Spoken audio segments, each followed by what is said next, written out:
So, ayan guys, for today's video ay magluluto tayo ng adobong paa. Nakahiwa na pala ako ng bawang, sibuyas at saka luya. Minekos-mekos ko lang yan insan. Tapos, nilagay ko na yung chicken feet. And then, pagkatapos, minekos-mekos ko na ulit yan insan. Pagkatapos kong imekos-mekos yan, tinakpan ko muna yan ng sandali. And then, ilagay ko na yung toyo. Pampadagdag ng sarap. And then, pagkatapos ko siya lagyan ng toyo, nilagyan ko na rin siya ng pamintang durog. 2 pong pamintang durog yung nilagay ko dyan, guys. And then, pagkatapos, lagyan na rin natin ng laurel. Pampadagdag aroma sa ating niluluto. So, ayun guys, ayan na siya. Pinakuluan ko na siya para kumapit yung lasa ng mga sahog natin, guys. And then, lagyan na natin siya ng tubig para mapakuluan natin para lumambot. Siguro mga 1 hour natin siyang pakukuluan, guys, para lumambot siya.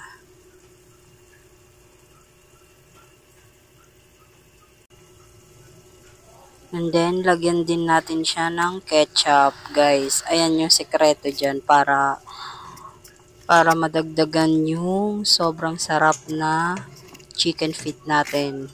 Ayan, minekos-mekos ko lang yan, guys. Then, pakukuluan din natin yan mga 30 minutes. Then, nilagyan ko muna siya ng asin para dagdag yung alat niya ng konti.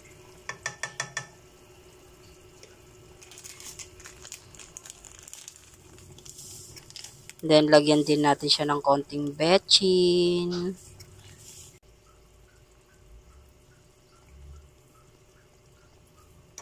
Minekos-mekos na ulit natin yan insan.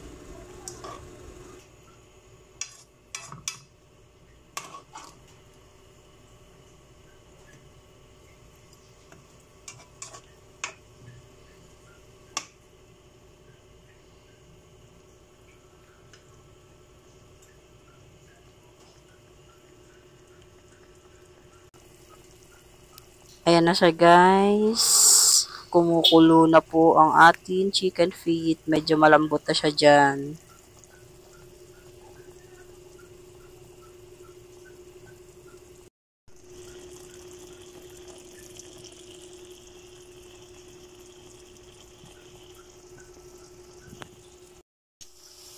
At ito na po siya after 1 hour. Tignan nyo naman kung gaano kalapot yung ating sauce dyan.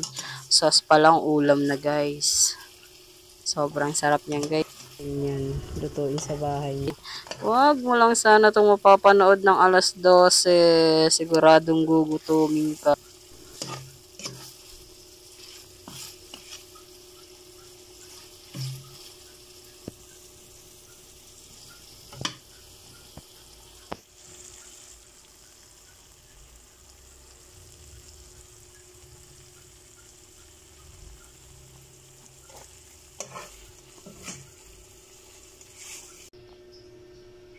So, yun guys, plating na tayo guys. Let's eat. Tignan nyo naman guys.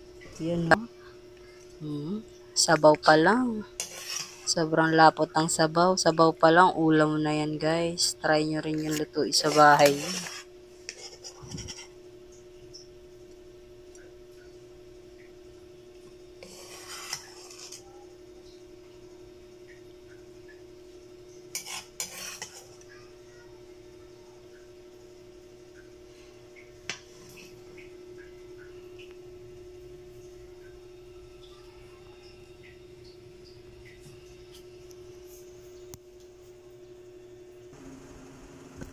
Tara guys, kain tayo guys. Ito siya, okay na. Kumakain na po ako ngayon. Unang subo. Sarap. Ang lambot niya guys.